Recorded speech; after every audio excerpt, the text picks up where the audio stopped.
This is Taking the Lead, a podcast for B2B tech professionals, leaders, and executives who want to learn from female icons in the tech industry.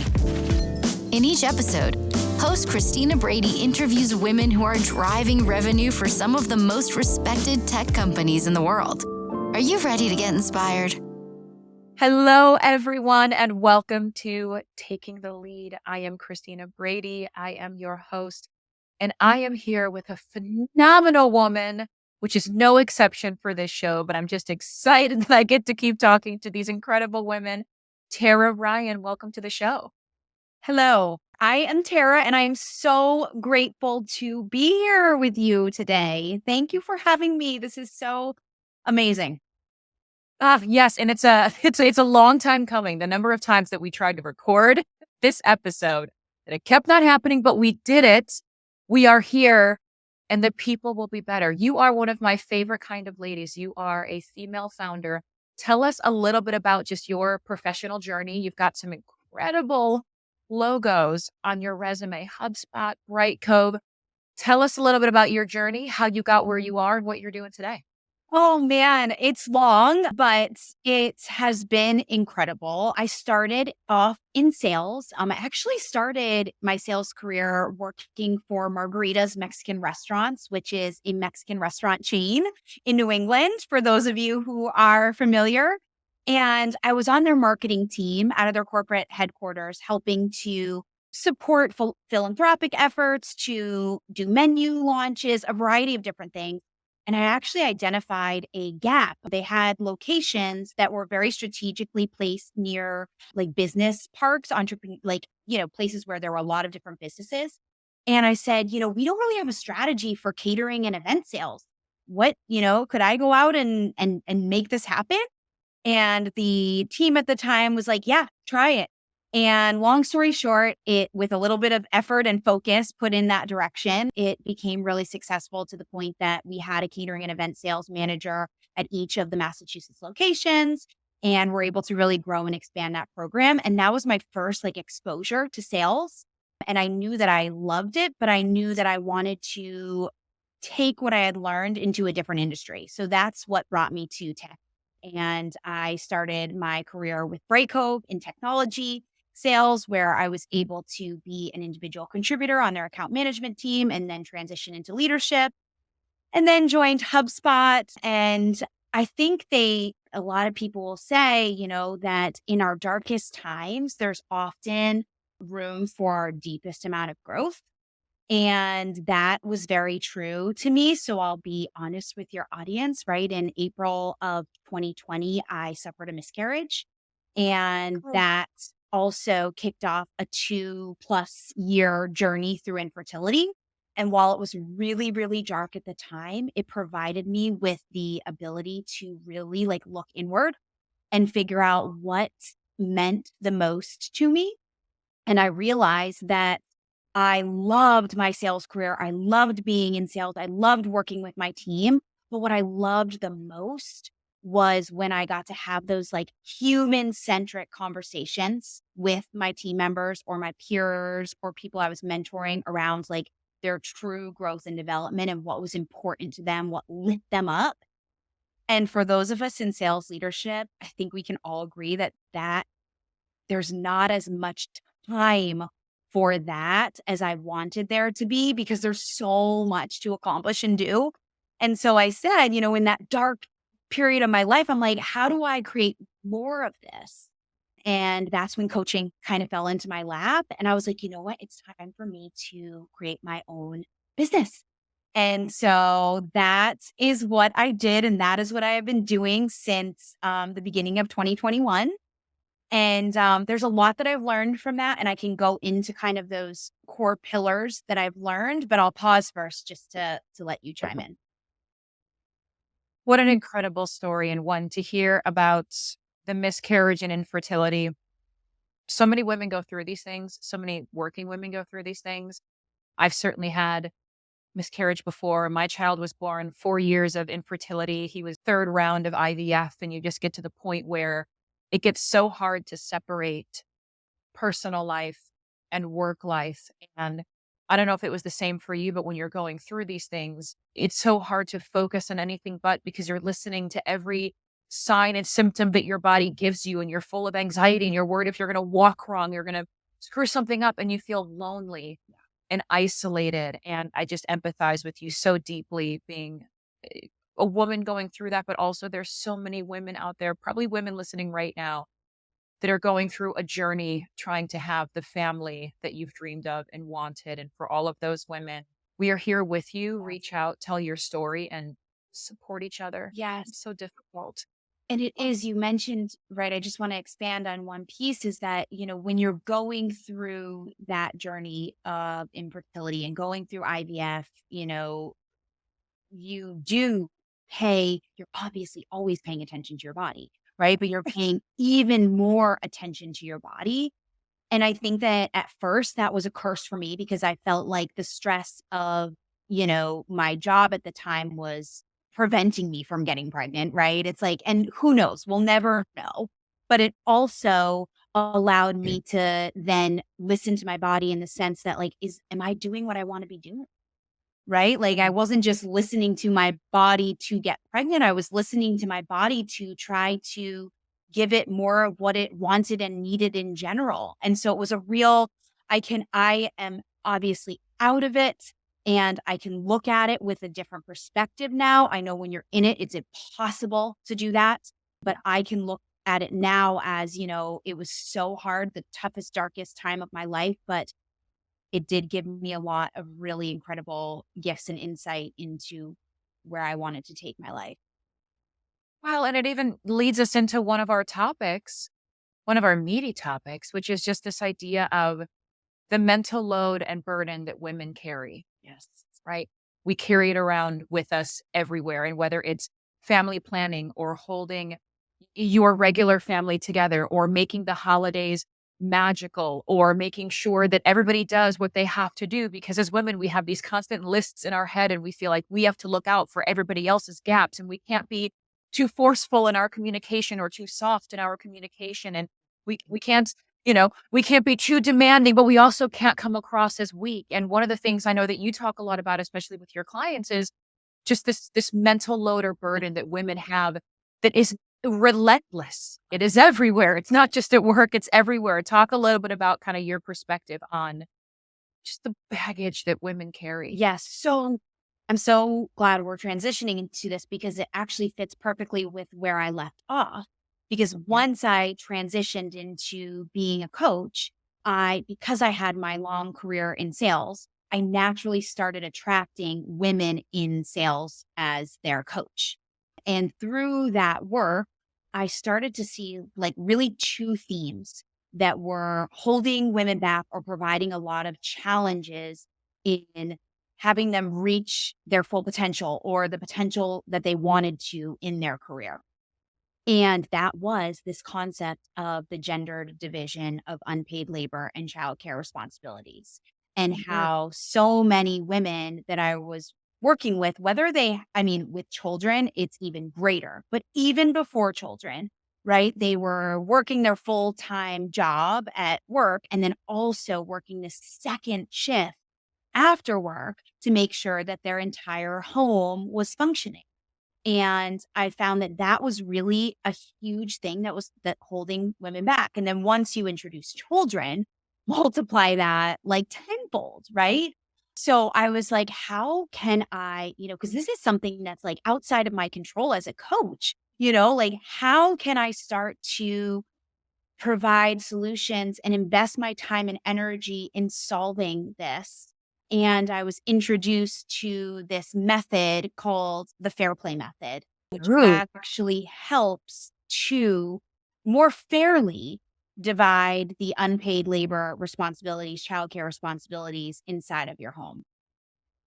Oh my gosh. Okay. Well, I love a good method for this, and I would say too, do you feel like what we're about to dive into here and sort of dive into this idea of making things feel more fair, right? The fair play method. Do you feel like this is something that is very, very specifically for women who have children and families, or is this a really good kind of dynamic or mindset or method just for anybody that is feeling like they have no balance, like they are there's too much weight on them. And I think we often look at people who are good at carrying heavy things and confuse that with it being easy.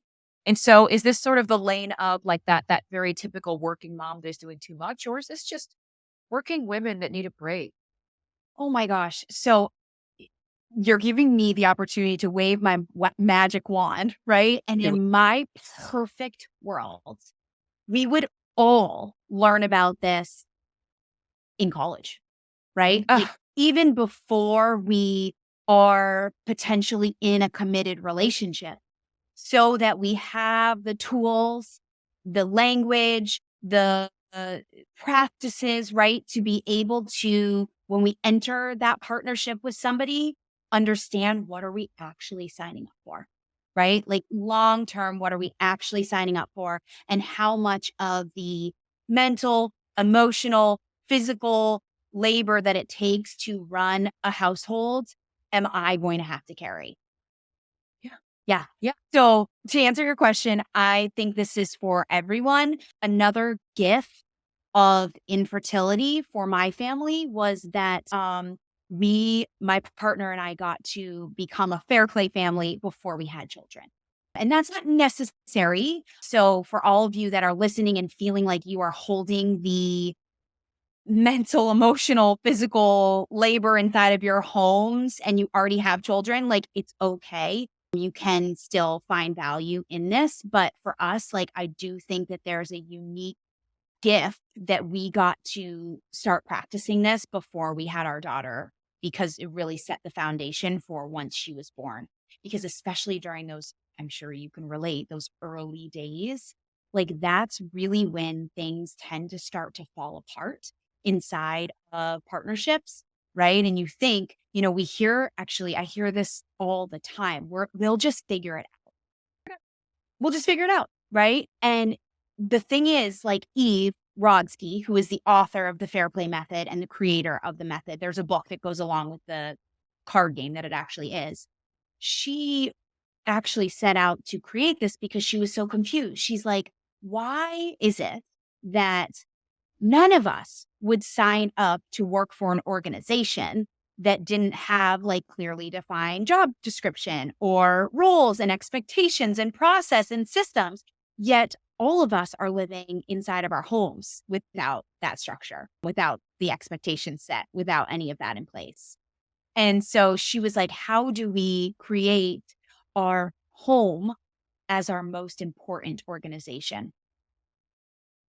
And I think too, outlining, because most people are so used to family dynamics that they don't necessarily view it as inequity or Mhm. bearing the mental load. They view it as just the way that things are. And so let's paint a picture. I'll use an amalgam of my own experiences as a mom and working woman, and like paint a day in the life of like this idea of mental load and burden. So we'll kick it off, 5 o'clock in the morning. My 5-year-old comes upstairs to my bedroom and wakes me up because I'm mom, because he's had a nightmare. And it's not quite time to wake up yet, but he wakes me up. I walk him downstairs. I pat his head. I try to get him to go back to sleep for just a little bit before I head upstairs and I have to shower and get ready and start to do my makeup. But then I realize so much time has gone by. Now my son is oversleeping, and then so is my husband because I turn off my alarm. So I leave the bathroom. I go wake up my husband. I go downstairs. I get my son out of bed. I get him dressed. I am half showered, half dressed, not quite ready yet. My husband's upstairs getting ready, packing up for his day, and I go downstairs and I'm packing my son's lunch. And then, I remember I had an early morning phone call this morning for a team on a different coast. And so I say, hey, hun, can you go ahead and finish packing up his lunch? And he needs a different outfit to wear in school today. And then he's supposed to pack these 2 different worksheets that he needs for class today. And then after school, I need you to sign him up for a parent teacher conference. Make sure you check my calendar. I'm going to run upstairs, go on this call real quick, and then I'll let you know what else you need to do. So I run upstairs and I go in my office and I shut the door and I start to get on the call. And as I'm 15 minutes into the call, my son walks in the room. He needs something. He's not dressed. He can't find his dad. So I say, I'm so sorry in the work meeting. And I run and I finish getting him dressed. And then my husband's not ready to go yet. So then I go and then I make my son lunch. And then I go on with my work day where it's meeting after meeting after meeting. And then I go to lunch to help a friend who is looking to get a brand new job. And I give them a little bit of coaching. And then I go back to work and it's meeting after meeting after meeting. And then I pick up my son from school. And while I pick up my son from school, I'm on a call in the car trying to do a conference call for some sort of meeting, for some sort of important initiative. I get home, my husband gets home, I'm cooking dinner while I'm checking my emails and answering my Slack messages. And then I remember I was supposed to sign up my son for soccer today. So while I'm checking my messages and I'm making dinner, I missed the deadline for soccer. So now I have to call them on my phone while I'm checking messages to set my son up for soccer. And then I remember I'm going out of town tomorrow. So I have to make a list for my husband of all of the things I need to make sure that he gets done for my son while I am out of town. Are the cats taken care of? Are the dogs taken care of? Does he know the passwords for all of the security systems? Does he know what time is pickup? What time is drop off? What does he need for school? And by the time I get in bed, I am so exhausted that I realize I never actually showered this morning when I thought that I needed to. And then I realized I actually haven't eaten anything yet today. And then I have to determine at 9 o'clock at night, do I eat something or do I just go to bed? But instead, my son gets out of bed because he's had a nightmare and it starts all over again, right? And this is a very typical day that we just view as being normal. Yes. And thank you for sharing that in that way, because that is so many people's reality, so many mothers' reality. And one of the things that I want to pull out from that right now that I have been in this work and focus on this for so long is that the language that you use to describe that day, which rightfully so, was very I have to make a list for him. I have to do this. I. When you become a fair play family, the language shifts from I and you to we, because you have built the plan together. Everyone is aware of where the clothes are, right? To put the clothes on the child. Everyone is aware of what goes into the lunchbox for the lunch. Everyone is aware of the activities and the schedule. Everyone is aware what has to happen when one of the partners is traveling, right? It's just, there's this like, that's the difference, but it's a lot of work up front. It's a lot of conversations and planning and coming together to talk about like your family values, what's important to you as individuals, what's important to you as parents, what's important to you as partners, and then using those family values that you develop together to establish for every little, and it sounds like a lot, but all of the important things that you do inside of your home, establishing a minimum standard of care for those, right? So if we are talking about the dishes, let's just say, for example, it's like, okay, we value the dishes because we need to eat and we need to have things to eat on. We don't want a messy home, right? We value health and safety and cleanliness. And so that's like where the values come in. And then it's like, okay, when we're thinking about dishes, do we use pods for the dishwasher or do we use liquid detergent? Do we put our knives and forks up or down? What goes in the dishwasher versus needs to be hand washed? How often do we run the dishwasher? Like all these things that we do not think about and that we do not have conversations about with our partner, but just expect them to be able to take over for us when we assign them certain things inside.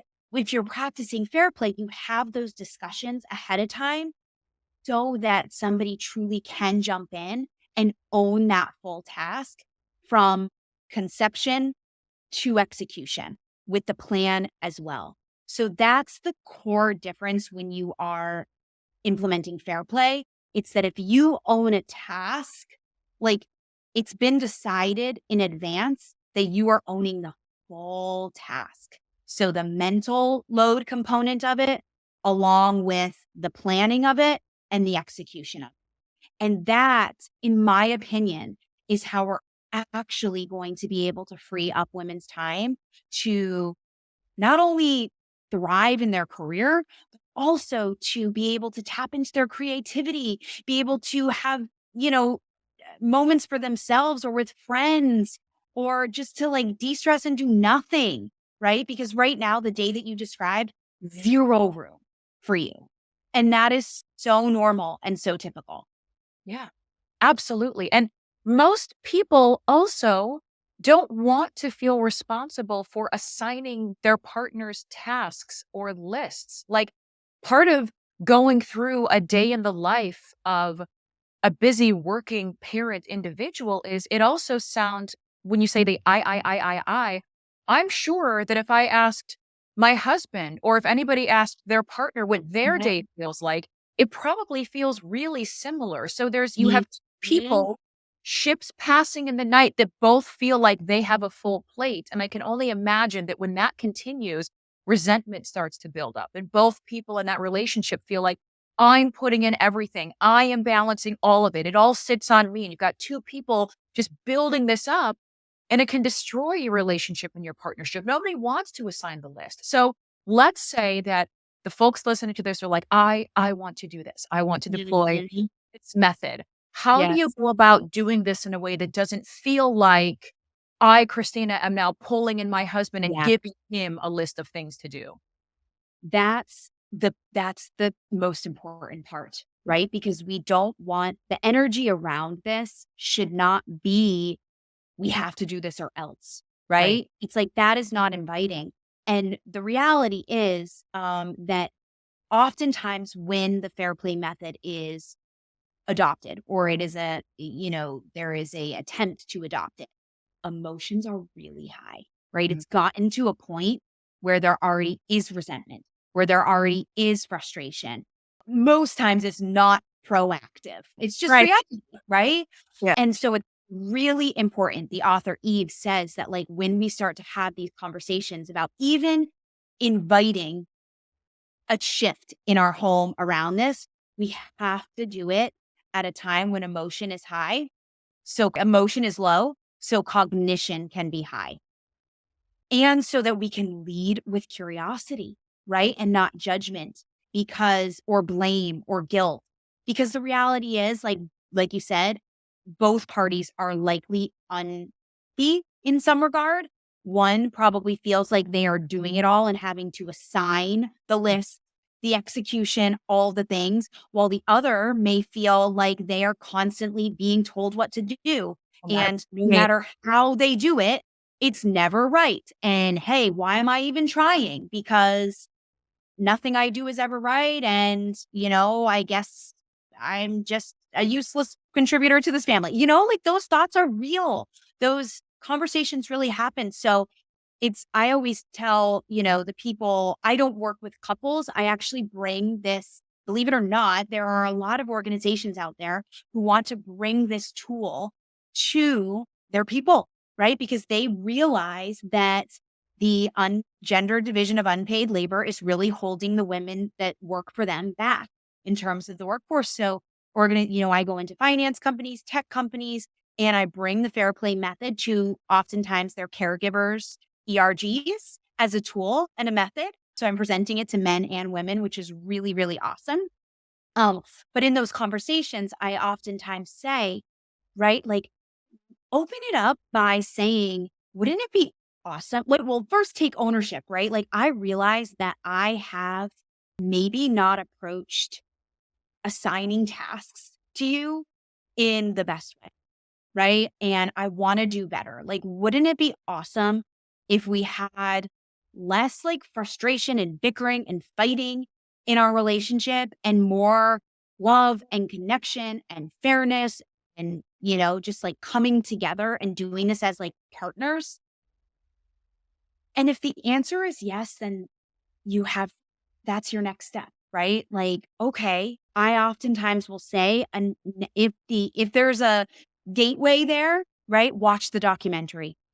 So there's a documentary, it's on app, you can download it from Apple and it's on Hulu.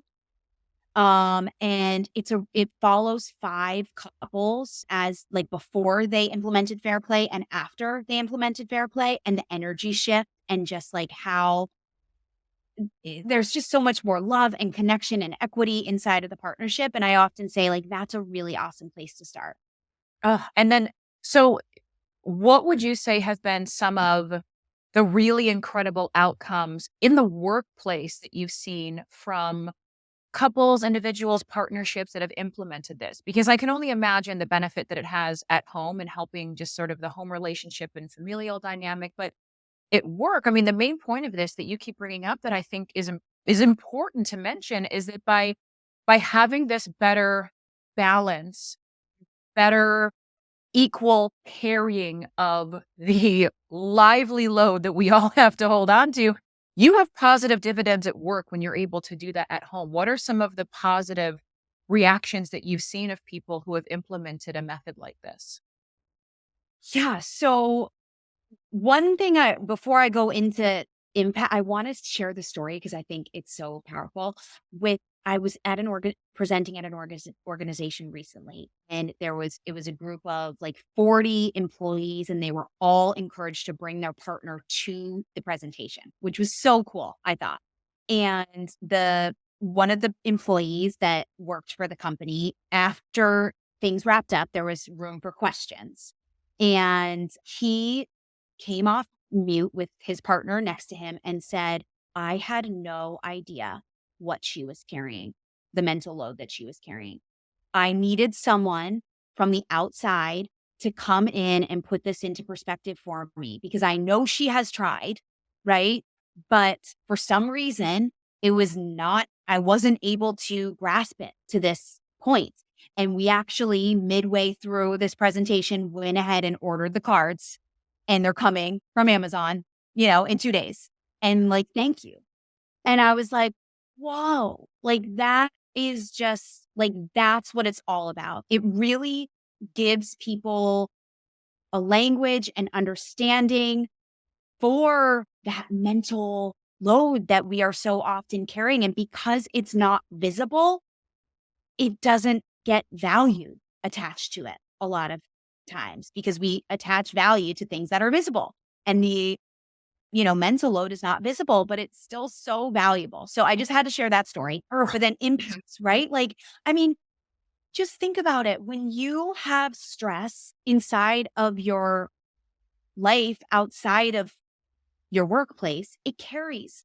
Life and work are so integrated. Like, there is no way you can completely rid the energy from your body of a disagreement that you had with your partner before you logged into work or before you drove to work, or the frustration that you have to pause in between meetings to make sure that they remember to do something, or to make sure that, you're updating them on something, right? That they very well could know. So it's just, and then vice versa, right? If you are the one that is getting the reminders, you get that in the middle of your workday and you're like, here we go again, right? Like, just another thing that that I have to do, that I'm being tasked with, right? And so, yeah, I think it totally contributes to the shifting the energy, because you know how we feel when things feel fair.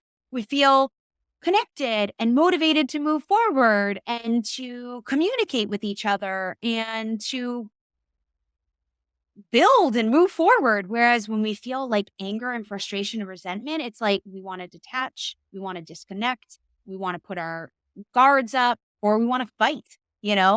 And so that's really how I think it allows the energy to shift. And it also just creates more space for the partner that is taking on the majority of the unpaid labor to refocus their attention into their paid work. Ugh. Well, and on top of that, which, I mean, if only everybody were able to do that. But I think about the moments that I've even had in the last, my God, couple of months that have been unbelievably stressful. And the things that cause the stress are rarely the things that feel the burden of the emotion afterwards. The people who feel the burden of the emotion afterwards are when I've had a really difficult day because of all the things that we are talking about. And then I snap on my son because he does something silly, right? And he gets the full brunt of everything that I'm holding on to. So I'll snap on my son, or I'll snap on my husband, or I'll snap on my friend, or I'll feel so crippled by the weight and the anxiety that I don't even have the energy to go out and do something that would feel like self-care, right? So it's also like, can you put the emotion where it belongs and handle it in the moment, or avoid it altogether from happening, because it enriches your relationships as well. And you don't find yourself saying, I'm sorry all the time while you're also feeling so alone and so burdened. Yes, right. It helps you shift from that reaction that you're talking about, rooted in all the stress and all the things that you're carrying, into a space where you have time and energy to pause, even if it's just for a couple of minutes, and shift out of that reaction and into response, right? That actually is aligned with the way that you want to show up. Yeah. And that's, I mean, we touched upon it earlier on, right? I said there were two things that I really learned from my coaching. One is this topic on the gender division of unpaid labor. The other speaks directly to that, that like we are asking so much of our leaders, and our leaders are stretched so thin, and they don't even necessarily have the training and tools to be able to support people through really complex human issues. And we are expecting them to do that. And it's not their fault that they can't, that they don't have the capacity to do that. And because we're expecting them to do that, it can be really harmful, and they can show up in ways, that are harmful, but it's not necessarily their fault. They're just not equipped with the tools. And I think that stress and pressure and fast paced environments create a lot of room for that, unfortunately.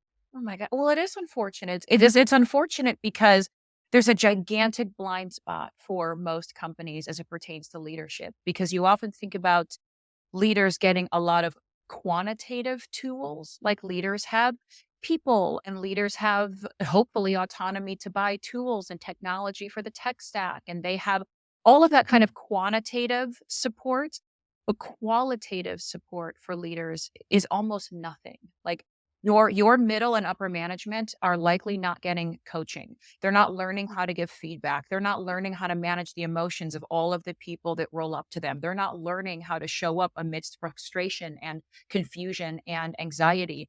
They're not equipped to help other people through complex problems, because they haven't been taught the skills that they need in order to do that at their level. And so we have so many incredible people that are so ineffective in the roles that they are in right now, because of the fact that they don't have that qualitative support that they actually need to do the job. And then at the end of the day, we turn around and blame those leaders for being ineffective, right? And then Yes. they wind up feeling gaslit into thinking that they don't have the skills that it takes to be a great leader. I've seen so many phenomenal, actually frontline managers that have gone back to being an IC because they said, I was a terrible leader. I couldn't do it and I couldn't hack it. And I said, no, no, no, Yes. no, no.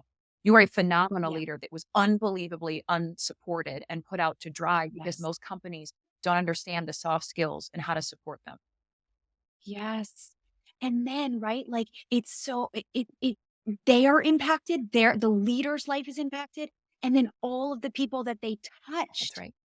because they weren't equipped, right? They did not, they thought that they had to have the answers for these really complex human problems that were brought to them, or they just ignored them because they didn't know how to approach, right? And so not only are they being gaslit into thinking that they are not proper leaders, but it's having a trickle effect on all of the people that they actually manage. And so many of those are the women that are coming to me for coaching, because they feel as if they have not been supported, and in some ways very mistreated Oh, yes. by their leadership, when it's their fault, right? But at the same time, it's not fair to the people that they are leading as well. So to your point, there's just such a disservice. Yeah. And it has such a massive impact on culture and retention and honestly performance, Perform. because right? It's like performance. Who possibly can show up to the best of their capabilities, either as a leader or as an individual contributor, when they don't have the support that they need? Right. Nobody. And people don't know what they mean when they say, I don't have support. They don't actually understand what good, like, so many companies don't know what good looks like when it comes to supporting people like this. They just don't know. Right. So I don't know. And so they do not. Tara, you have to teach them. Oh my gosh.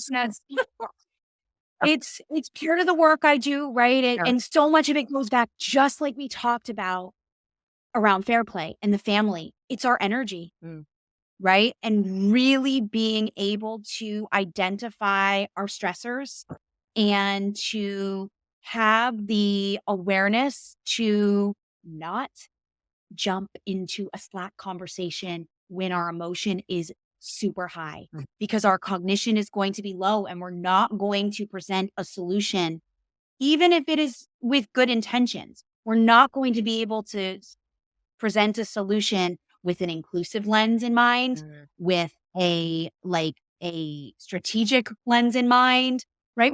And that's the state that we're all inside of these workplaces. It's like somebody has a request. Okay, we get it. We look at it and we go right back. We don't actually even contemplate what slowing down could look like and the impact that it could have and how we could make things just feel so much better. So instead, we all just run a marathon with a rock in our shoe because we couldn't possibly take the time to stop, slow down, take the rock out of our shoe so that we can run quickly and comfortably. And I feel like you and I could probably spend an entire other time just talking about just emotions and how to communicate almost in spite of sometimes. But today, we are now kind of pivoting into our rapid reveal section, if you are up for that. Yes, I am. Yes. Maybe it gives the audience a little bit of a chance to get to know you a little bit more. Although I feel like this was great because this was a really candid conversation that I think probably a lot of people needed to hear. And hopefully everyone out there is feeling really validated. But for right now, number one, you have 60 seconds or less to answer each of these. Although if you break the rules, I don't care. Number one, what's the last great dream that you had? So my husband and I honeymooned in Bali. And I know it was like, talk about energy, just the most peaceful, wonderful. These people of Bali are just incredible. So spiritual, just the best. And so my last great dream was we were back there and I was swinging, if you're familiar with Bali, on the Bali swing. And it was just so wonderful. Dreaming about swinging on the Bali swing. I want that dream. The ocean. Oh my. And then I think I probably woke up to my daughter screaming and crying. Probably. Only to you, right? The husbands somehow can never hear that.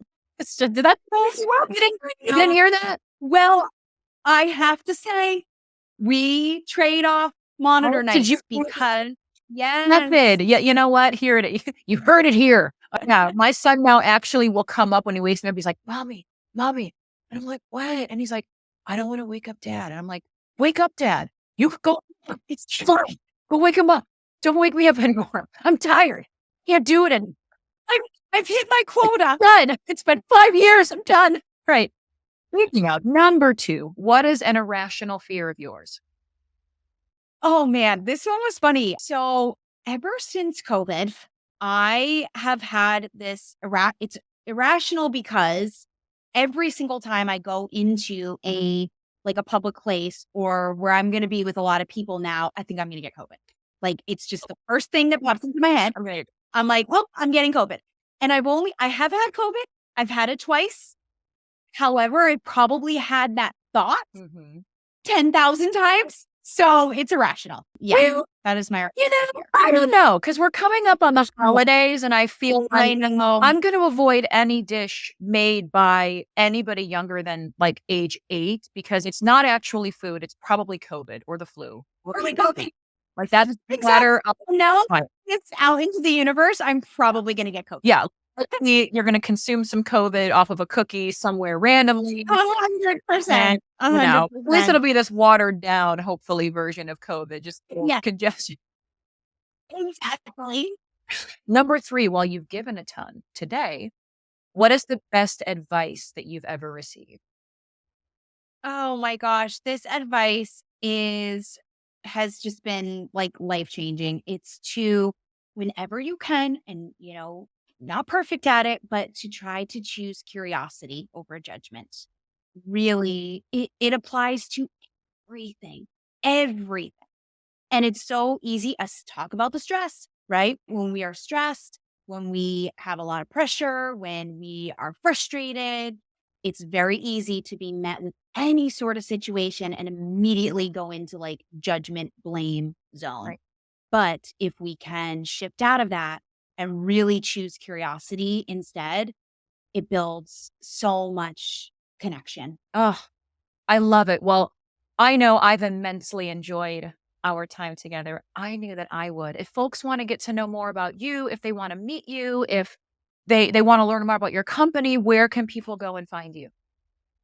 Yes, so please follow me on LinkedIn and I'll share my LinkedIn information. And then my company's name is InfiniDEI, but it's spelled with DEI at the end for diversity, equity, inclusion. So that is my Instagram handle as well. And I'll share it with you to share. But I would love for you to follow me along on Instagram as well.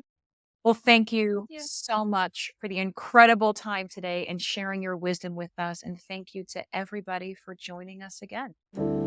Thanks for joining us on this episode of Taking the Lead.